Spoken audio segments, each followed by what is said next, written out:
Hello, bachcho. Let's read out the questions. Question says, a body takes to cool from 61 degrees Celsius to 59 degrees Celsius.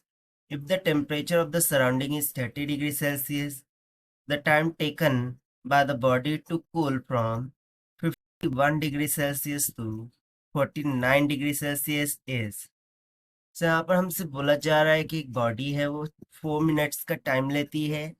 Delta T is equals to 4 minutes to cool down from 61 to 59 degree Celsius.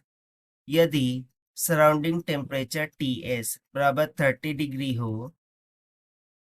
सो हम बताना है कि कितना time लगेगा body को cool down होने के लिए from this 51 degree Celsius to 49 degree Celsius. तो चलिए स्टार्ट करते हैं सोल्यूशन से.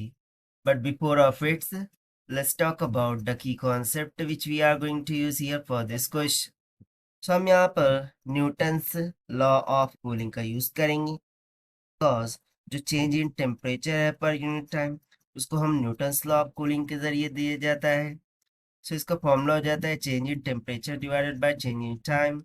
This is equals to k times of T average minus of Ts. तो चलिए सबसे पहले तो हम केस फर्स्ट के लिए बात करेंगे.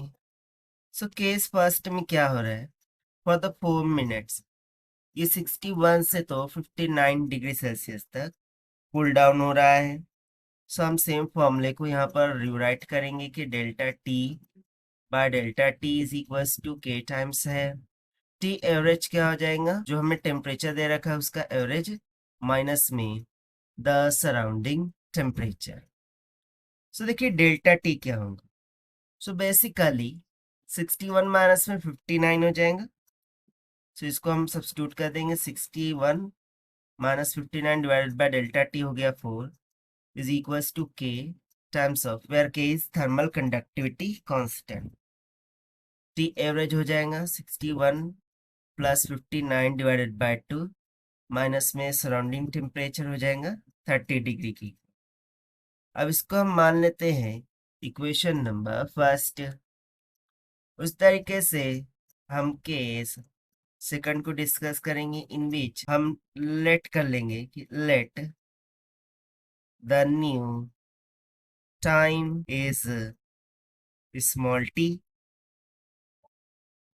सो उसके लिए हम सेम फॉर्मूले का यूज करते हुए that is delta T by delta T is equals to K times of T average minus of Ts.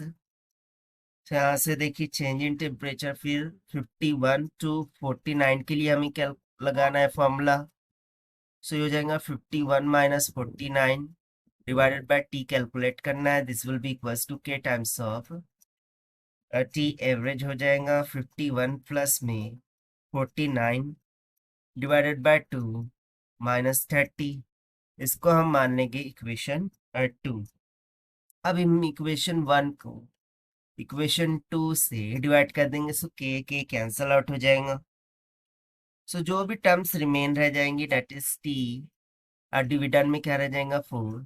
This will be equals to ऊपर रह जाएगा 60 माइनस 30 और डिविडेंड में रह जाएगा 50 माइनस 30. अब 60 और 50 कहाँ से आए, सो उसके लिए इक्वेशन देखिए 61 प्लस 59 हो गया 120. 120 का आधा 60 में से 30 चला जाएगा 30 बच. ठीक है, सो उसी को हमने यहाँ पर लिखा है 60 माइनस 30.